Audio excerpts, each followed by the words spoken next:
Don't make me break the glass, okay? It's Harvard Business School glass. I can't afford it. I'm only a law professor. Listen, I love the sound, as the great, they say at church, of a joyful noise. And this is a joyful noise of amazing people coming together to talk about, some of the most pressing issues of our time. I don't want to cut off those conversations, but on the other hand, we have more work to do.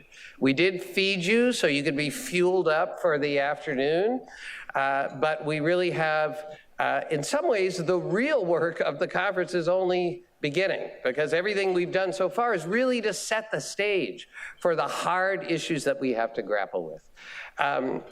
This has really been the first time that I've been able to walk around and see people. It's really been just so thrilling to see so many friends, former students who still speak to me when you're a professor. That's really an honor.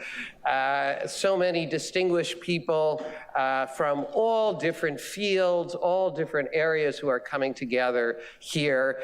And those of you who are in our overflow rooms, we thank you very, very much as well.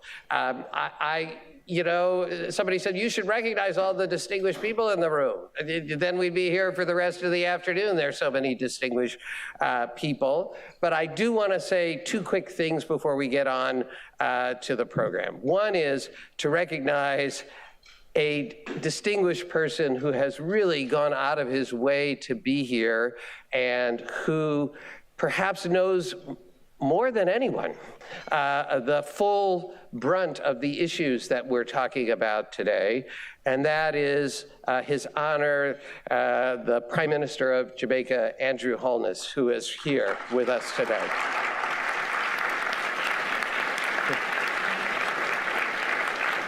He's here along with the ambassador from Jamaica to the United States, Ambassador Audra Marks. Thank you. For those of you who will come to our session on ESG and emerging economies, the Prime Minister has been so generous to talk about what it's like really to be in an island nation on the front lines of climate change in the way that Fred Krupp spoke so brilliantly about today. The only other thing I'm going to do before we get started is this event, as you have seen, has run flawlessly, and it is really complicated, and it has a whole bunch of moving parts, and I'm the least responsible person for all those moving parts moving together. Again, I couldn't name all of the incredible people who have volunteered from the Institute on Business and Global Society, or the Center on Public Leadership, or the Data Science Initiative, or just students who we corralled and wrangled to come work with us. But I can't help but notice three amazing people who have stayed up literally day and night. They were here at 6 o'clock this morning and have worked around the clock, and anybody who is a participant here has received multiple emails from them, and even when you got an email from me, it was an email from them. And that is Brian Fong, who is the Executive Director of the Center on the Legal Profession. And he's probably working and doesn't hear the applause, so when he comes back in, we'll applaud again. Dana Walters, who's our lead writer on our digital magazine, The Practice, where we'll be reporting on this conference, and my amazing personal assistant, Toshana Santos. So please just give them all a round of applause. They were unbelievable in putting this event together. So, when I thought about this conference, and I thought about a lunch keynote speaker, really the first person that came to my mind was Mitch Landrieu. I didn't know whether we could get him. We've known Mitch, my wife and I, Anne-Marie, who's sitting there, have worked with him in New Orleans.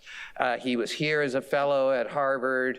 But of course, he now has one of the most important jobs in the country today, and maybe in the world, which is to administer the $1.2 trillion of the Bipartisan Infrastructure and Jobs Act. And he has committed, as has President Biden, that these funds will be administered in a way in which, what did our wonderful London Stock Exchange people say, BUA, in which sustainability, equity, and inclusion will be business as usual in the way in which this is done. And it is, by definition, a public-private enterprise, which goes to the heart of another message that we had today, which was no sector can do it alone, as Sherilyn Ifill so eloquently said, that we need all parts of our society to pull together to face the existential threats that we now face. Again, to quote Fred, there's a monster out there, and it's one of our own creation, but therefore maybe it's one, as Deval Patrick said, that we ourselves, if we work hard enough and try hard enough, can wrestle under control. But Mitch's background goes far beyond his current job. As mayor of New Orleans, and again, we heard about that from Dina Powell, he was there to face the aftermath of what really was the crisis that for many people got people seriously thinking about the hazards of climate change, and that, of course, was Hurricane Katrina.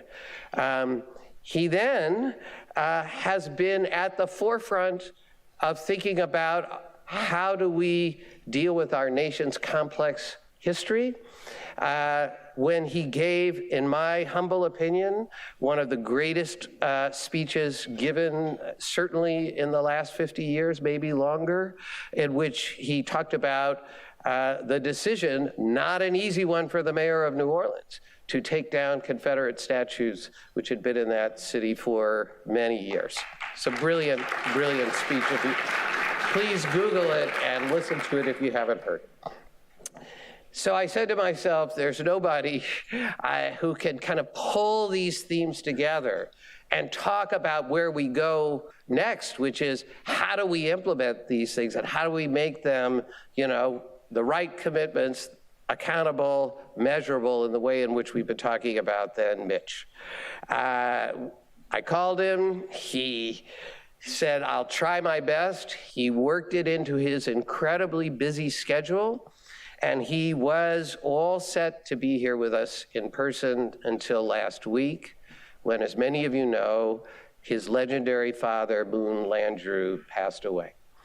And Mitch, as you would expect, canceled all his in-person engagements. He sat at his father's bedside. He oversaw what, again, if you could see it online, was just a magnificent celebration of his father's life. But amidst all that and amidst his grief, he said, I'm not going to let you down, David. And he recorded his keynote remarks that he was going to deliver here from the podium. He did it on his very first day back at work at the White House 2 days ago. So he asked me to please convey his regrets for not being in person. But I hope you will agree when you hear these remarks that they are so important for the discussion that lies ahead. So without further ado, Mitch Landrieu.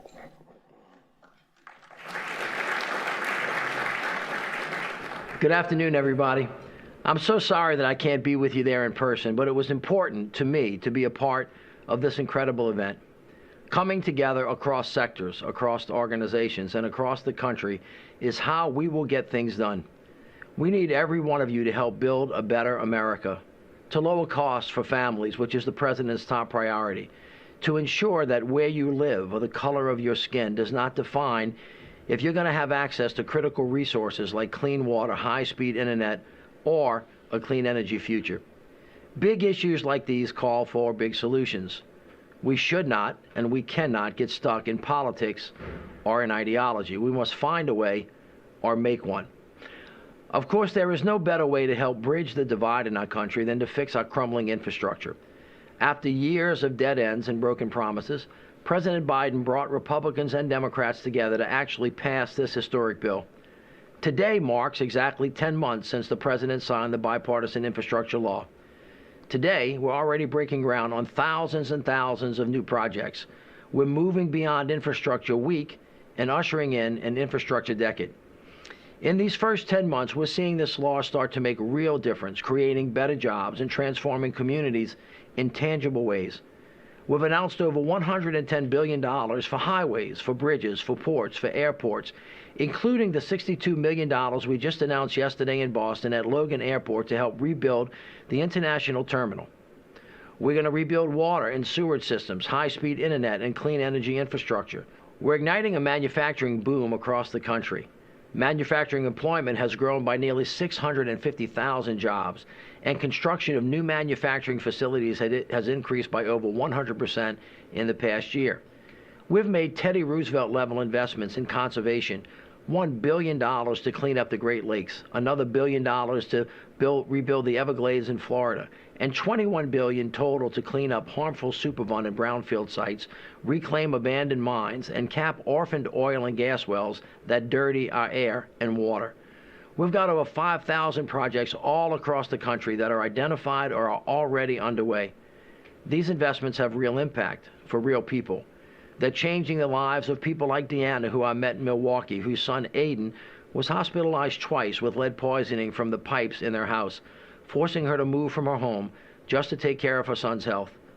Or Aquila Grant in Lowndes County, Alabama, whose nieces and nephews can't play outside her home because without access to municipal sewage or a working septic tank, she has to pump raw sewage into her yard. Can you imagine that? Good, hard-working people like Sean Diamante, a veteran and union general chairman, but more importantly, a third-generation rail worker at Amtrak whose son was just hired by Amtrak. He was so proud. I want to talk about how we, everyone listening today, can use this once-in-a-generation opportunity to build a bridge, both literal and figurative, to the future. A bridge to a 21st century economy and to our clean energy future. A bridge to an America that works for everyone. And while all of you may come from different places and different sectors, you are all bridge builders. This is the moment where we can usher in a better America, a new era of clean energy, and a more resilient economy. This is the moment where we can correct mistakes of the past and an America that works for everybody. The President's bipartisan infrastructure law can be the bridge to get us to that very place. We all know climate change is here. From wildfires in California to droughts in Arizona, Utah, and Colorado, to flooding in Memphis and heat waves in New York, a transition to a green energy economy is not optional. The bipartisan infrastructure law can make us less dependent on foreign oil. It can cut gas usage, create good-paying jobs, and tackle climate change. This infrastructure law is a historic down payment on our energy transition. From $10 billion for clean transit and school buses, to $7.5 billion for electrical vehicle charging stations, to $7.5 billion for battery supply chain, to $8 billion for regional clean hydrogen hubs, to nuclear credits, and more, this law's got it all. There's even a $3.2 billion low home energy cost through weatherization assistance program, helping families switch to better insulation and ventilation, installing energy-efficient heating and cooling systems, and upgrading lighting and appliances. This is all going to make a big, immediate impact, saving families hundreds of dollars per year. But in order to realize the opportunity at hand, we need to ensure a partnership between the public and private sectors. For example, we know that to achieve a clean energy future, we need to make sure that people are driving electric vehicles. In order to make sure people are driving electric vehicles, we need to manufacture these vehicles. We need to make batteries to power the vehicles, which means we need to mine critical minerals like lithium. We need charging stations lighting up the country so that even those who have been left out and left behind have access to charging their vehicles. President Biden understands this and is making unprecedented investments in an electrified future to spur private sector investment. In addition to the $7.5 billion for charging stations, there's a $7 billion piece for battery manufacturing in the bipartisan infrastructure law. The Inflation Reduction Act adds tax credits to buying an EV as well as facilities building EV chargers. President Biden is using every tool in his toolbox to pave the way for an EV future. But we can't do it alone. It's going to take all of us. factories for batteries and vehicles, and a well-trained workforce to be able to support a nationwide charging network. The private sector is already coming to the table. Earlier this year, Panasonic announced a $4 billion plan in DeSoto, Kansas, that will not only manufacture the batteries critical to building EVs, but will create 4,000 jobs right here in America. Ford announced 6,000 EV manufacturing jobs across Michigan, Ohio, and Missouri.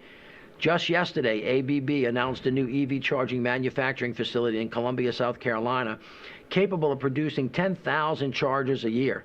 And the president visited the Detroit Auto Show, where he drove an all-new Chevy Equinox electric vehicle, which is going to be available in the fall of 2023. You see, private sector companies, you have to use this moment and use these opportunities to do well by doing good for a green energy future.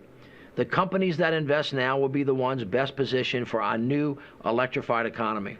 But again, it's not enough just to make these investments. We have to make them in a way that delivers for all Americans. President Biden believes that the promise of our nation is that every American has an equal chance to get ahead. That's why everything we do is designed to support folks who may have been left behind. Black, white, urban, rural. This bipartisan infrastructure law invests billions in pulling in those who were historically kept out. To those who wonder what equity has to do with roads and bridges, good transportation connects us all. Good transportation gives us freedom. It gives us more options to choose a community with affordable housing options, to live where we want to live and still have access to jobs, to schools, to health care. Good transportation builds a bridge to economic opportunity. But too often in our past, we all know this, transportation infrastructure divided our neighborhoods or left out communities from opportunities, literally. That's why the bipartisan infrastructure law has $1 billion for a first-of-its-kind pilot program called Reconnecting Communities that are going to fund projects that will do exactly that, reconnect communities previously cut off from economic opportunity by transportation. That's why investing in projects that bring people back in rather than leave them out are important. Projects like the one we announced today in Detroit, which will give over $100 million to remove 15 bridges currently dividing communities. You know, in the old world, opportunities were defined by which side of the track you came from. In the new world, which side of the track you're from won't define whether you have access to good jobs, housing, or health care. And those are just a couple of examples. But hey, it's just not transportation where we're thinking about equity. It's the air we breathe across the country. Thousands of former industrial, chemical, and energy sites emit harmful pollutants into surrounding communities. These sites pose harms to health, to welfare, and economic prosperity, and disproportionately impact communities of color. The bipartisan infrastructure law delivers the largest investment in tackling legacy pollution in American history. That $21 billion number that I mentioned earlier, right now, that money is going straight towards cleaning up Superfund and brownfield sites, reclaiming abandoned mine lands, and capping orphan oil and gas wells. And it's the largest investment ever. Putting equity first also means expanding access to the internet. Right now, 30% of the population on our tribal lands do not have access to broadband infrastructure with adequate speeds. Right now, only 63% of rural residents in persistent poverty counties have access to moderate or high-speed internet. This new law invests $65 billion to bridge the digital divide by deploying broadband infrastructure to deliver high-speed internet in every region of the country. The law also created something called the Affordable Connectivity Program, which qualifies tens of millions of households to receive up to $30 per month to reduce the cost of high-speed internet service. But same as with the green economy, the government can't do it alone. That's why we worked with 20 leading internet providers covering areas of the country where over 80% of the U.S. population live to either increase speeds or cut prices so that they each offer ACP-eligible households high-speed, high-quality internet plans for no more than $30 a month. This program is going to change people's lives, from rural Appalachia to the West and everywhere else in between. Even in programs that don't explicitly aim to address equity, we are still putting it front and center. For example, the president set a goal of directing 15% of federal procurement dollars to small disadvantaged businesses by 2025. That's a 50% increase from the 10% in federal spending on SDBs in recent years. We're going to deliver on that goal. We're also integrating equity into how funding applications are evaluated. Not only is it the right thing to do to prioritize equity, it's also good business. We also know that communities may need help navigating the complex web of the federal government, so we're running to the fire. Earlier this year, our team released a guidebook that provides an overview of the funding available. In addition, my team released a technical assistance guide, which identifies more than $700 million in dedicated funding across over 65 technical assistance programs across the federal government. These programs will help communities build the tools and planning they need to take advantage of the infrastructure law. Not only is the federal government stepping up, we're also seeing philanthropic, labor, and not-for-profit organizations step up to the plate too. From the local infrastructure hub in partnership with Bloomberg, Ford, Emerson, Kresge, and so many others, to Accelerator for America, we're working to support a pipeline of technical assistance and capacity building. If there is anything that you can take away from today, I hope you understand that this infrastructure law and the American Rescue Plan that preceded it and the Inflation Reduction Act that we just passed can not only be used to fix what is broken, but we have an opportunity to build a bridge to the future together. After decades of waiting, the bipartisan infrastructure law is finally here, and it will be a bridge to a better America for us all. Thank you so much for having me with you today.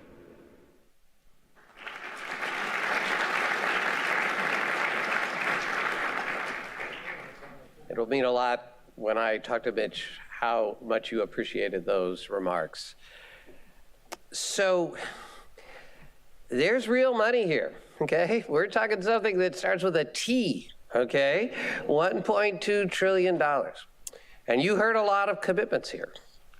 But there's one more essential step. And when I thought about this keynote and where we're headed in the afternoon, there was also only one person I thought of who could build a bridge between these kind of commitments and how do we know that they're being delivered on. That was a theme we heard all morning, right? And there is skepticism, let's just be blunt, about not just corporate commitments, but government commitments and how money is going to be spent and how we're going to evaluate it and how we're going to really judge the benefits, as both Fred and Sherilyn talked about that building our democratic infrastructure, of which this physical infrastructure and our climate infrastructure are, of course, so essential. That person was Professor George Serafin. George is the co-head of the Impact Weighted Accounts Project here at Harvard Business School, as well as the Climate and Sustainability Impact Lab. He's also an award-winning author of many books, one that just came out, I think, like a week and a half ago, which has the title, Purpose and Profit, How Business Can Lift Up the World. I love that title. But then I opened the book and I looked at the very first line in which George confesses the following. He said, "When I was a young professional, I would not have picked up this book when I began my career." Luckily for us, he spent the last 20 or so years first convincing himself and then convincing many others that it is possible to approach this phrase, purpose and profit, not as a dichotomy, but rather as a synergy, but to back it up systematically and rigorously in a way in which we can see the benefits and we can trust in what is being said. So I asked George, he's teaching, I think, 75 classes this year, but he agreed to fit us in, literally, between various commitments. And I now welcome to the stage Professor George Serafin.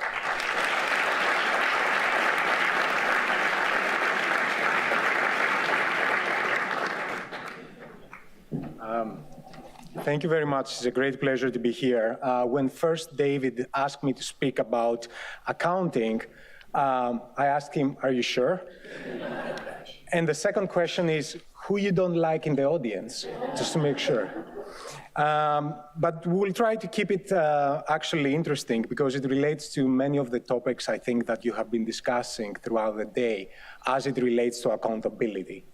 So what I want to discuss is about accountability.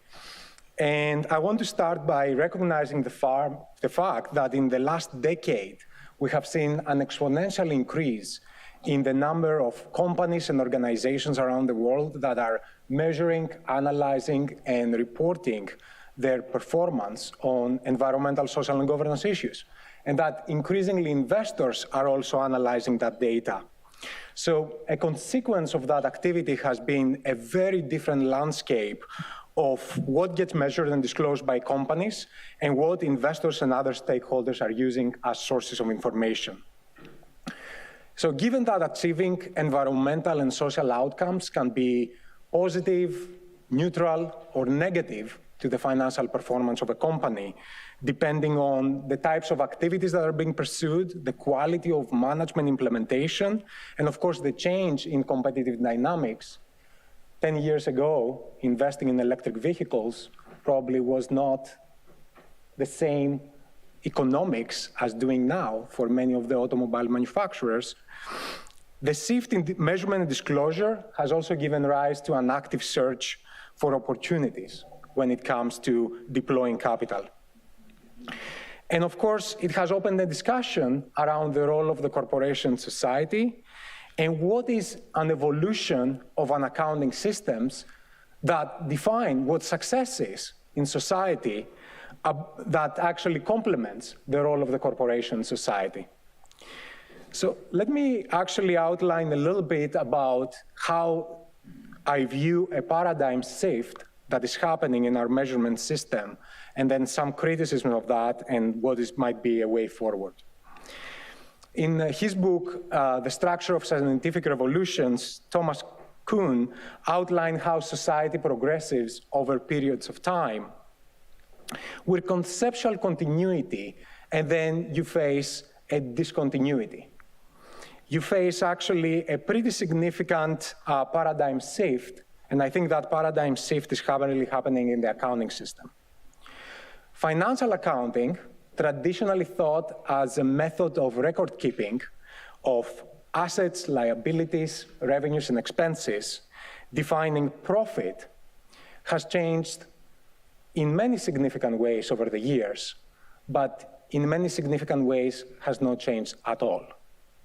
I was teaching this morning about research and development strategies and expenditures, and the research and development standard for accounting recognition in the United States was created in 1974, and the last time it was revised was in 1974. Of course, we didn't have Microsoft back then, we didn't have computers, we didn't have iPhones and so forth. So a few of those things have changed. And while the financial accounting system has existed for thousands of years, financial reporting and financial accounting standards is a relatively recent innovation. We have had it for less than 100 years, actually. Within this time frame, we have experienced significant changes and improvements in our ability to measure revenues and expenses and assets and liabilities. But at the same time, within this paradigm, the audience has only been capital providers, and the only function has been measuring periodic performance evaluation when it comes to financial profit. Of course, more recently, societal developments such as climate change, declining trust in institutions, increasing inequality, and so forth, have given a rise on interest in measuring the environmental and the social impact that organizations are having. And that challenge is actually challenging the existing paradigm in three forms. The weak form of the challenge to the paradigm is that our financial accounting system still has an audience, capital providers, and capital providers only care about risk and return, but actually impacts are financially material, and as a result, they need to be communicated to investors. The semi-strong form of the paradigm challenge is that accounting statements are still, the audience is capital providers, but they care more about more than just risk and return. They also care about the impact that they're having. And the strong form of the challenge is that accounting statements audience is broader than just capital providers, and as a result, a wide range of stakeholders need to be communicated to. Of course, Thomas Kuhn was a visionary, so he wrote about how every time that you're having a paradigm shift, you're also having strong resistance. You're also having strong resistance because the paradigm risk is at risk, so you fight back.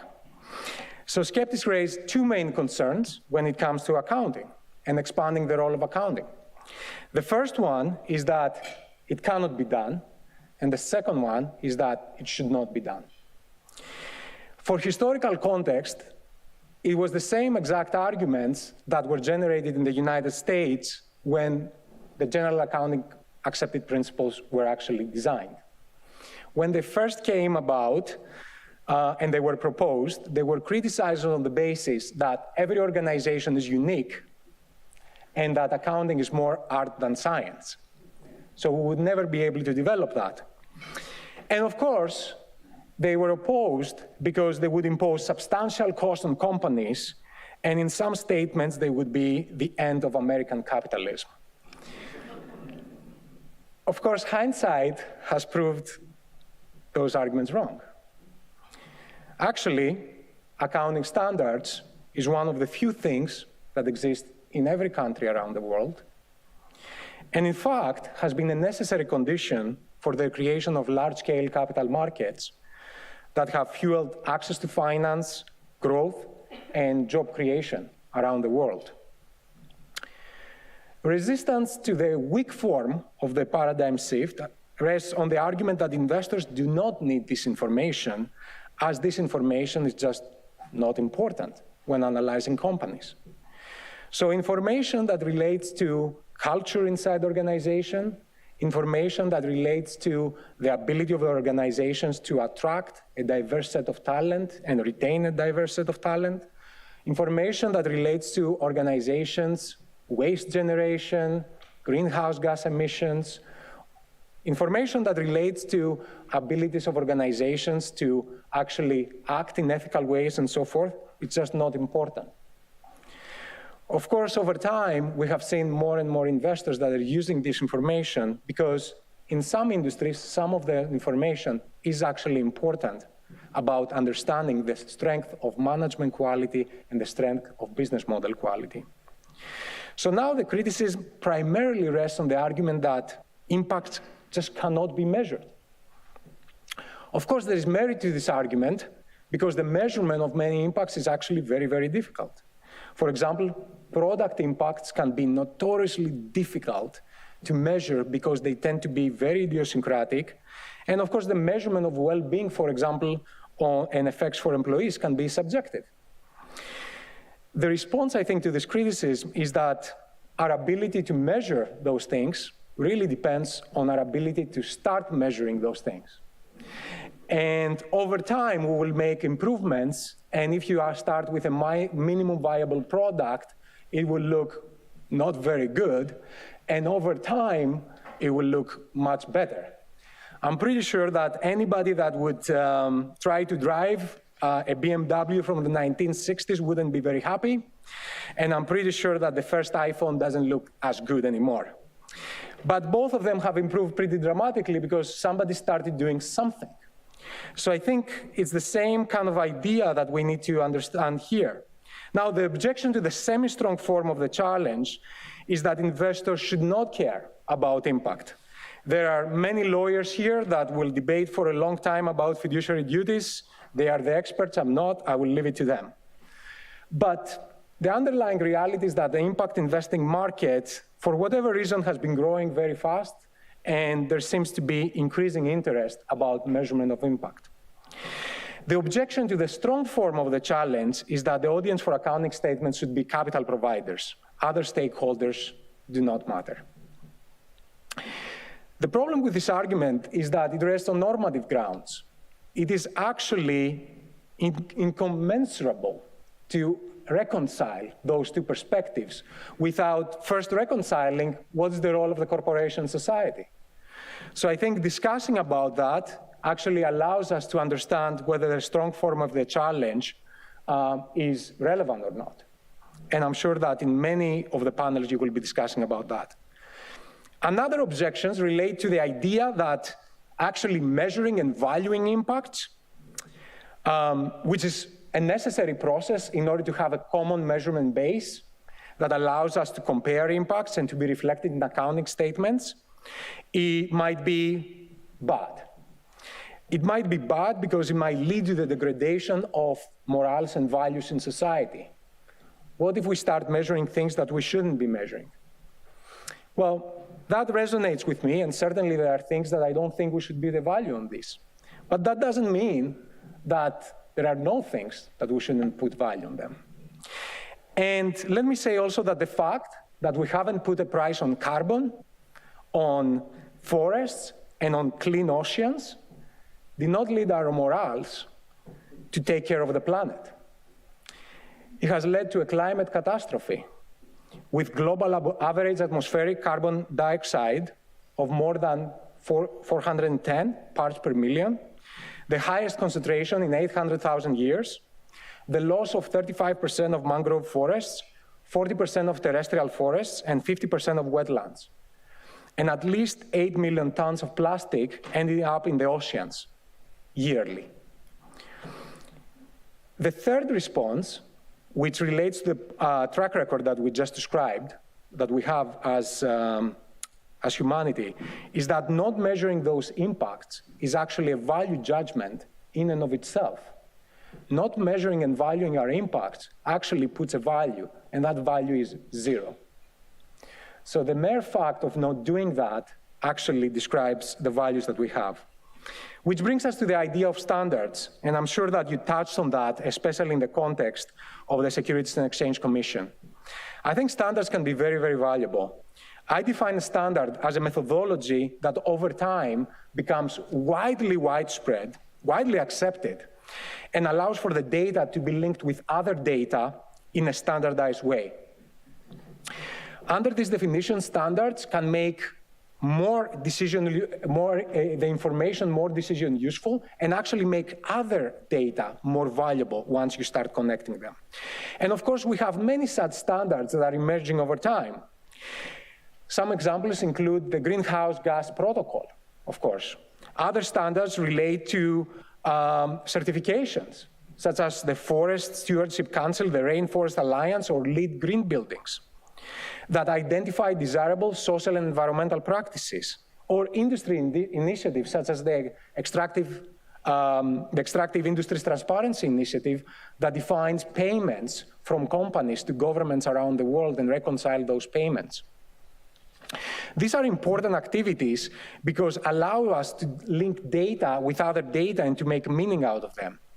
The most important part about those standards to recognize is that actually the enemy of the standards is perfection. The reason for that is that the value of a standard increases exponentially with adoption. Much like in Metcalfe's law, where the effect of a telecommunications network is proportional to the square of the number of connected users. So none of the standards that we mentioned above, the Greenhouse Gas Protocol, FSC, RA, LEED, are actually perfect. You can always criticize them, but we're better off because we have them, and because building a standard allows us for easier and more wider adoption and for comparability of information.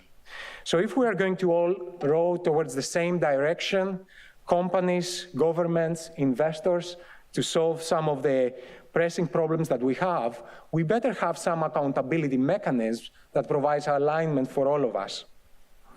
So let me conclude that by saying that I think we are in a natural evolution here. I think the first decade of the 21st century showed us that unmeasured and unmanaged financial risks have the potential to destroy an enormous value of and impose a lot of hardship around the world. The second decade gave a response to the world to start responding to some of those environmental and social conditions that we're facing, and the beginning of trying to build a more sustainable economy and inclusive society. I think the third decade, we have an opportunity to start building the accountability mechanisms and the guardrails to start translating efforts to outcomes, as David suggested.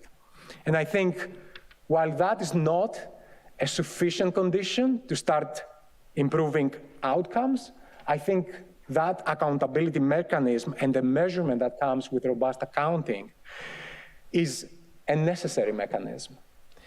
And over time, with the incorporation of those measures into outcome-based financing, outcome-based policies, and outcome-based incentives, we'll actually be able to create the sufficient condition for generating changes in many of those social and environmental problems that we're having.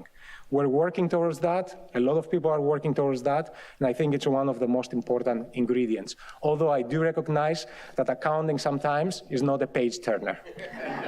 Thank you very much. Thank you.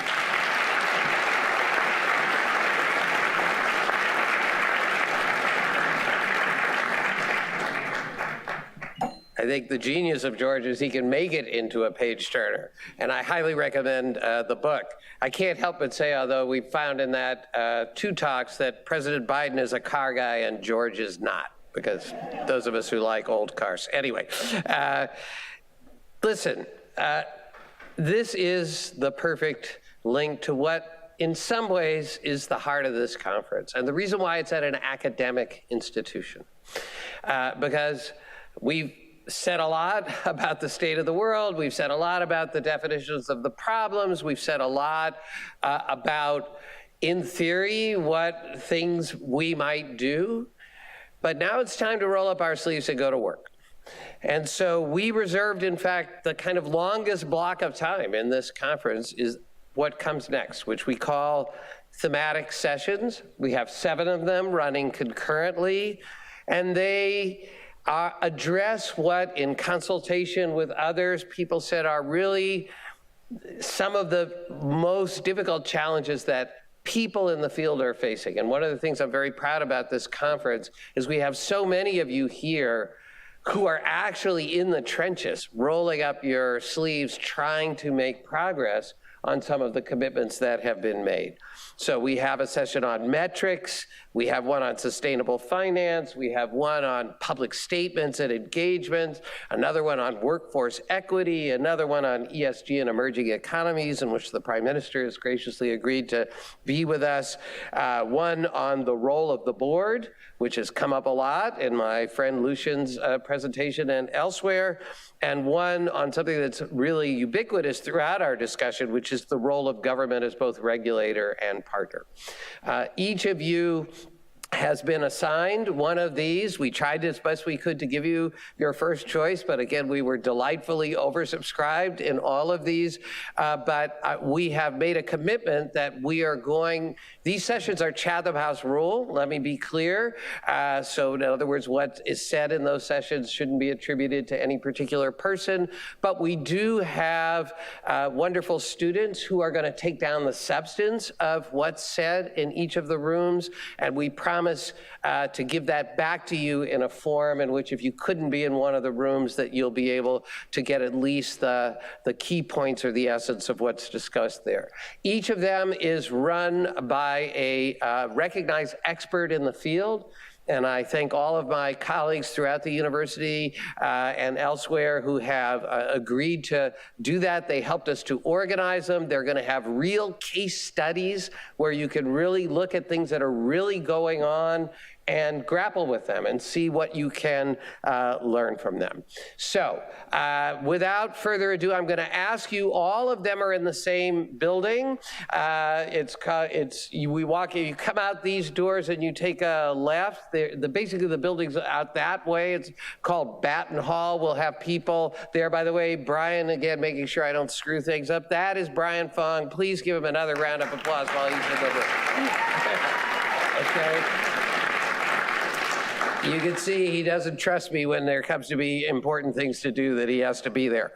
But please make your way as quickly as you can. We're going to try to start as close to 2 as we can. It'll probably be 5 or 10 minutes after, but we have a lot of work to do. If you're not in an assigned hive, there'll be a check-in that we'll do there. Thank you all very much. Thanks to George and thanks to Mitch Landrieu.